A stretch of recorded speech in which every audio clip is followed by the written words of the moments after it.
2025 లో ఏం జరగబోతుంది? నిజంగానే న్యాచురల్ డిజాస్టర్ వస్తుందంటారా? గత కొన్ని రోజుల నుంచి ఈ చేప వీడియో చాలా వైరల్ అవుతుంది. What are you doing? What are you doing? That's a warfish. ఈ వీడియో వెనుకున్న రహస్యం ఏంటి? Natural disaster వస్తుందంటావా? సునామో ఏదో ఒకటి వస్తుందంటావా? అండ్ ఈ ఫిష్ ల గురించి మనం మాట్లాడుకుంటే ఇవి ఎక్కడో 3000-4000 కిలోమీటర్ల లోపల ఉండే ఈ ఫిషెస్, ఈ చేపలు సడన్ గా మన భూమి పైనకి వెకేషన్ కి ఎందుకు వచ్చినాయి? అండ్ ఈ చేపల గురించి మనం మాట్లాడుకుంటే ఫస్ట్ ఓరా ఫిష్ గురించి కూడా మనం మాట్లాడుకుంటే దీనికి ఇంకో పేరు ఉంటుంది, డూమ్స్ డే ఫిష్. అసలు డూమ్స్ డే ఫిష్ అంటే ఏం తెలుసా? ఏదో ఒక న్యాచురల్ డిజాస్టర్ వస్తుంది అనేదానికి సంకేతం అన్నట్టు. సో ఈ చేపలను చూసేసి మన జనాలందరూ భయపడిపోతున్నారు. ఎందుకంటే ఈ చేపలకున్న రికార్డ్ అసలు మళ్ళా ఈ ఓరా ఫిష్ ఒక్కటి కాదు, దీంతో పాటు ఇంకో ఫిష్ కూడా బయటకు వచ్చింది. ఇదేంటంటే యాంగ్లర్ ఫిష్. ఈ ఫిష్ కూడా సాధారణంగా ఎప్పుడు బయటికి రాదు, కానీ ఇప్పుడు ఎందుకు వచ్చింది? ఈ ఫిష్ కూడా మనకి ఏదైనా సిగ్నల్స్ ఇస్తుందంటావా? చూసి ఉంటామా, కేరళ బీచ్ లో కుప్పలు లక్షల చేపలు అంతా బయటకు వచ్చినాయి. సో దీని అనుకున్న రహస్యం ఏందో కూడా మాట్లాడుకుందాం.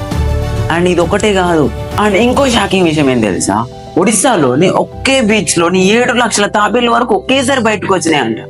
అండ్ ఇది ఒకటే కాకుండా ఇంకొక బీచ్ లో కొన్ని వీల్స్ అన్న ఇట్లా చనిపోయి ఇట్లా ఒకేసారి ఇట్లా వచ్చినాయంట.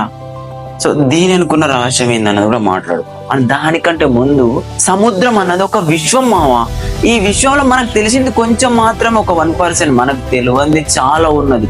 సో మన శాస్త్రవేత్తలు ఈ సముద్రాన్ని పరిశోధించడం మానేసి అంతరిక్షాన్ని పరిశోధించడం మీద దృష్టి పెట్టారు. సో అందుకనేసి ఈ సముద్రం గురించి ఎగ్జాక్ట్లీ కరెక్ట్ గా ఎవరికి ఎక్కువ తెలియదు. సో అందరికి తెలిసింది కొంచెం అయితే అందరు ఇంకొంచెం దానికి మసాలా యాడ్ చేసి చెప్తున్నారు మీకు.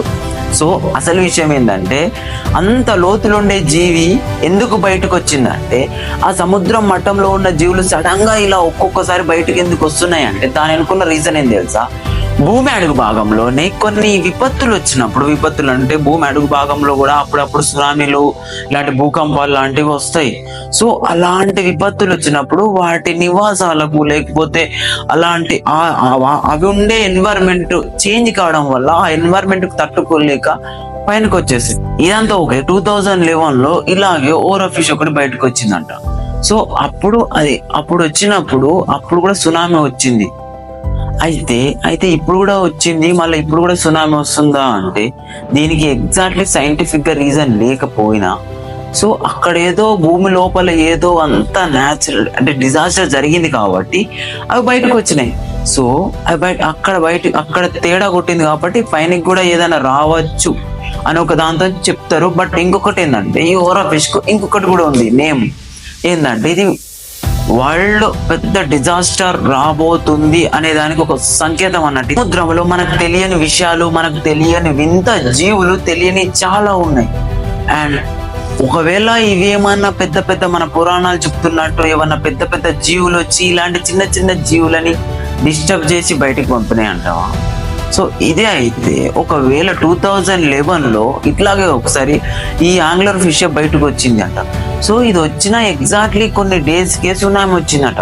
సో దానికి డిఫరెన్స్ మనం చూసుకుంటే, జపాన్ కల్చర్ ప్రకారం ఈ ఓరా ఫిష్ ని అర్త్ క్వేక్ ఫిష్ అని జపాన్ వాళ్ళు ఈ ఫిష్ వచ్చిందంటే ఖచ్చితంగా సునామీ ఏదో న్యాచురల్ డిజాస్టర్ వస్తుందని గట్టిగా నమ్ముతారు. ఎందుకంటే ఇంతకు ముందు వాళ్ళకి అలాగే వచ్చి ఈ ఫిష్ చాలా భయపెట్టింది కాబట్టి.